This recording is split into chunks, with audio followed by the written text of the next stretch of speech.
Barack Hussein Obama chose to figuratively parade Osama bin Laden's dead body around the public square in an attempt to bring singular glory to himself. How pathetic.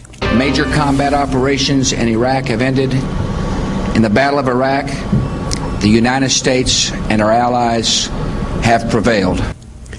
The guy they had to drag off the golf course. Obama's out there basically, he is trying, folks, to call himself or have us think of him as a hero for doing something that if Bush or Cheney had done, Obama probably would have called them war criminals. What did Iraq have to do with what? The attack on the World Trade Center. Nothing.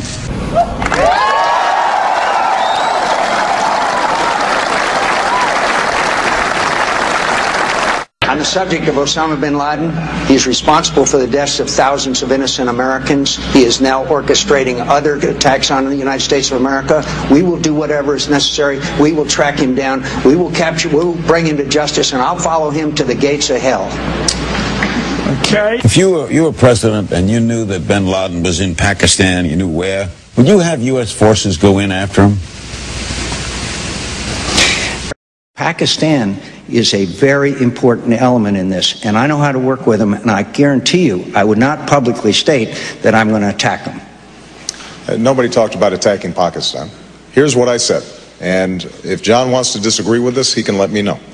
That if the United States has Al-Qaeda, bin Laden, top-level lieutenants in our sights, and Pakistan is unable or unwilling to act, then we should take them out. Now, I think that's the right strategy. I think that's the right policy.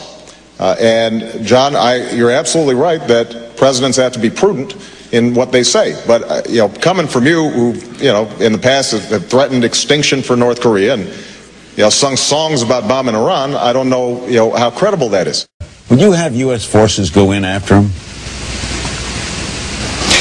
Larry, I'm not going to go there, and here's why. Because Pakistan is a sovereign nation.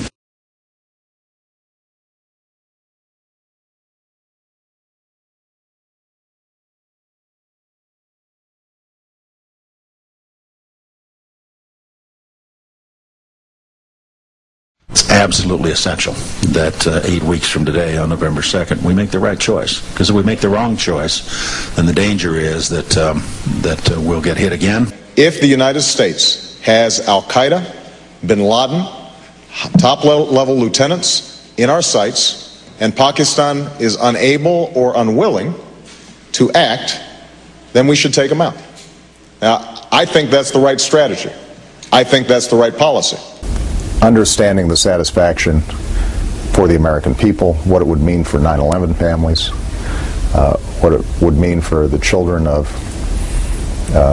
folks who died in the Twin Towers who never got to know their parents.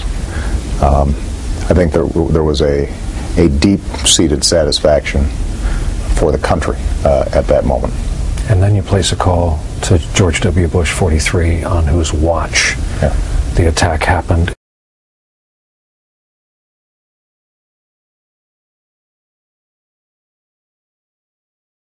I just recommend that everybody take a look at people's previous statements in terms of whether they thought it was appropriate to go into Pakistan and take out bin Laden.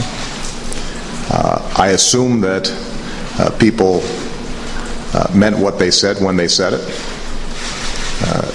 That's been at least my practice.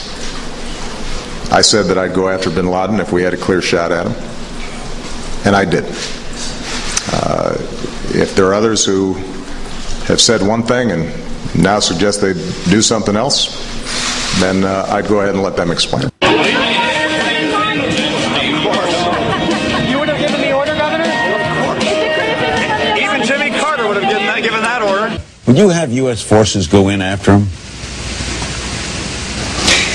Larry, I'm not going to go there, and here's why. Because Pakistan is a sovereign nation. Any president of the United States, given that information, would have done the same thing, but I give great credit to the president. The point is, though, do you use that in political campaigns to attack your opponent? Mitt Romney would have done the exact same thing, I am confident, and any leader would have. So to say that Mitt Romney wouldn't have, I mean, is politicizing what an event that all Americans applauded enormously. This is one of the reasons President Obama has become one of the most divisive presidents in American history. He took something that was a unifying event for all Americans, an event that Governor Romney congratulated him and the military and the intelligence analysts in our government for completing the mission in terms of killing Osama bin Laden. And he's managed to turn it into a divisive, partisan, political attack. I think most Americans will see it as a sign of a desperate campaign. Mitt Romney also proclaimed himself disappointed today. He said, quote, "I think it was very disappointing for the president to try and make this a political item. How dare you commemorate this anniversary of killing bin Laden? How dare you seek campaign advantage, political credit, political acknowledgement of the anniversary of killing Osama bin Laden?" That's what Mr. Romney said this morning on a TV morning show. And then this afternoon, Mr. Romney spent the afternoon with Rudy Giuliani, who was the mayor of New York City at the time of the 9/11 attacks. Together, they visited New York City firefighters at a lower Manhattan firehouse today on the anniversary of the killing of Osama bin Laden. That was Mitt Romney's political campaign event today. Him on the campaign trail with Rudy Giuliani, surrounded by cameras, commemorating the anniversary of the killing of Osama bin Laden. See, President Obama doing that is very disappointing. But if you are a Republican, it's okay.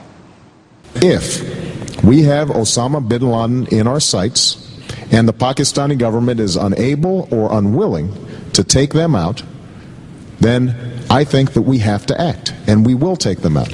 We will kill bin Laden. We will crush al-Qaeda. That has to be our biggest national security priority.